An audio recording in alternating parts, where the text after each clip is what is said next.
नमस्कार, उत्तराखंड आज तक में आपका स्वागत है। खबर अल्मोड़ा से है, जहां स्वास्थ्य सुविधाओं की दुरुस्ती करने की मांग को लेकर पूर्व दर्जा मंत्री आमरण अनशन पर बैठ गए, जिसके बाद मेडिकल कॉलेज प्रशासन में हड़कंप मच गया।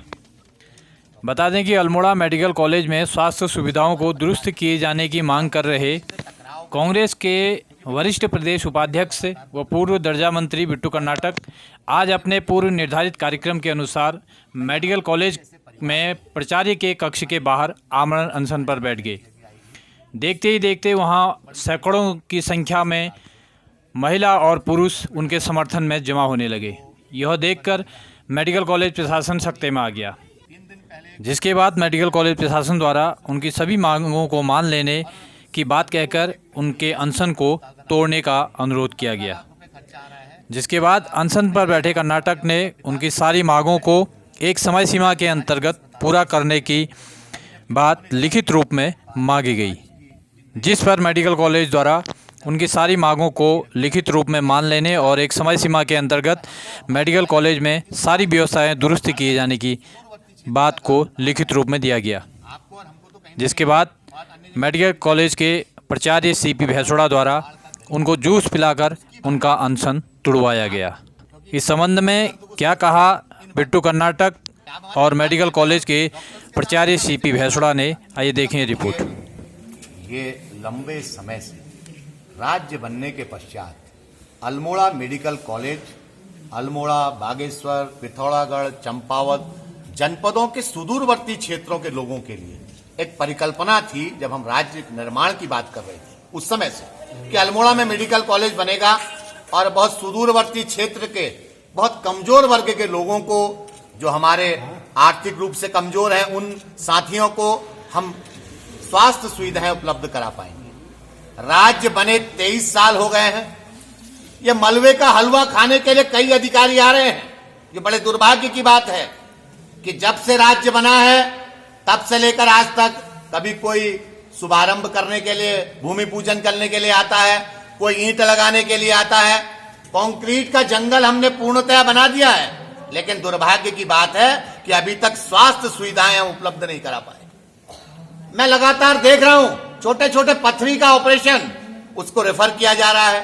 छोटी छोटी चीजों के लिए हमारे कमजोर लोगों को बाहर भेजा जा रहा है। अभी सेल का एक प्रकरण आया है, होली के दिन एक बच्चे का एक्सीडेंट हो गया, गरीब मजदूर के बेटे का एक्सीडेंट हो गया, 4 लाख रुपए उसे अभी तक जमा करने पड़ रहे हैं, 15 लाख रुपए का खर्चा आ रहा है। कौन देगा? कहां से आएगा? ये गरीब कहां से अपना इलाज कराएगा? अरे भैया, इस अट्टालिकाओं में बैठे हुए लोगों को अभी तक समझ में नहीं आ रहा है, एसी कमरों में बैठे हुए हमारे अधिकारियों को समझ में नहीं आ रहा है कि ये मेडिकल कॉलेज इस पर्वतीय राज्य के पर्वतीय जनपदों के सुदूरवर्ती लोगों के लिए बनाया गया था। लेकिन दुर्भाग्य की बात है कि इन अट्टालिकाओं में, इन एसी एयर कंडीशनर कमरों में बैठे हुए लोगों के ये बात समझ में नहीं आ रही। कई मर्तबा पिछले 2-3 माह से मैं लगातार इन सुविधाओं को देने की बात कर रहा हूं। छोटी छोटी मांगे हैं। ऑपरेशन थिएटर प्रारंभ किया जाए, ये कौन सी बड़ी मांग है? आईसीयू, एनआईसीयू प्रारंभ किया जाए, एमआरआई मशीन को जल्दी से जल्दी स्थापित करके काम किया जाए। हमने कहा इको जांच की जाए, लोगों की इको जांच नहीं हो पा रही है जो हृदय रोग से परेशान है। हमने कहा ऑक्सीजन प्लांट को तत्काल प्रारंभ कर दो। हमने कहा चिकित्सकीय उपकरण तत्काल यहां पर क्रय किए जाने चाहिए और उनको उपलब्ध होने चाहिए। हमने कहा विशेषज्ञ चिकित्सकों की तत्काल यहां पर नियुक्ति होनी चाहिए। हमने कहा ब्लड बैंक शुरू होना चाहिए और हमने ये भी कहा था कि जो 12 चिकित्सकों के स्थानांतरण हुए हैं उन्हें तत्काल प्रभाव से रोका जाना चाहिए। लेकिन दुर्भाग्य की बात है कि हमारे, चाहे वो सरकार के नुमाइंदे हों, चाहे हमारे प्रशासन शासन के नुमाइंदे हों, चाहे स्वास्थ्य महकमे के नुमाइंदे हों, वो इस बात को नहीं सुन रहे हैं। मैंने उनसे बहुत निवेदन पूर्वक कहा, हम नहीं चाहते, मैं डॉक्टरों का बहुत सम्मान करता हूं, हम डॉक्टर को भगवान के रूप में देखते हैं, लेकिन आज हमें यहां बैठना पड़ रहा है, ये दुर्भाग्य की बात है। हम बहुत पहले, आपको याद होगा, जब यहां से हार्ट केयर सेंटर हटाया जा रहा था उस समय भी हमने वहां पर धरना दिया था, तब भी हमारी बात को नहीं सुना गया था।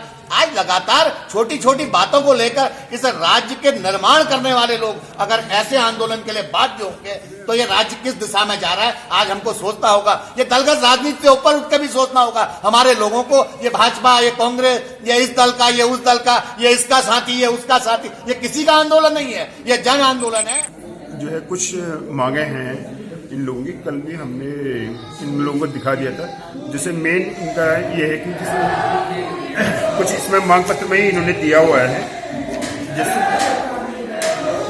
जैसे आईसीयू है। आईसीयू जो है हमारे यहाँ पे ऑलरेडी स्टार्ट हुआ है, और एसएनसीयू के में जो है हमारे मरीज अभी भी भर्ती होंगे, वो काफ़ी टाइम से जो है चल ही रहा है।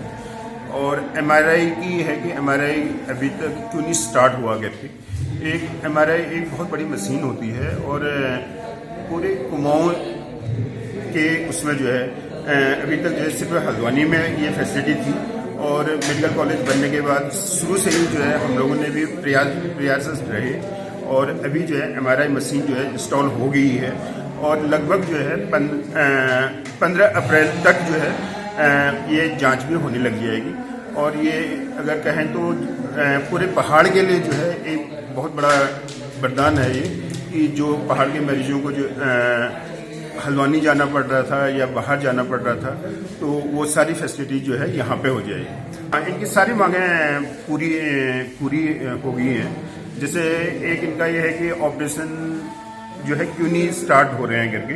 तो ऑपरेशन जो है हमारे गायनी विभाग के पहले से ही स्टार्ट हुए हैं। IENT और बाकी सारे ऑपरेशन हमारे हो रहे हैं। सर्जरी और ऑर्थोपेडिक के जो हैं, जो मेजर और जो सीरियस केसेज हैं, उन्हीं के नहीं हो रहे हैं, और वो भी जो है हम अप्रैल फर्स्ट वीक में जो है स्टार्ट कर देंगे।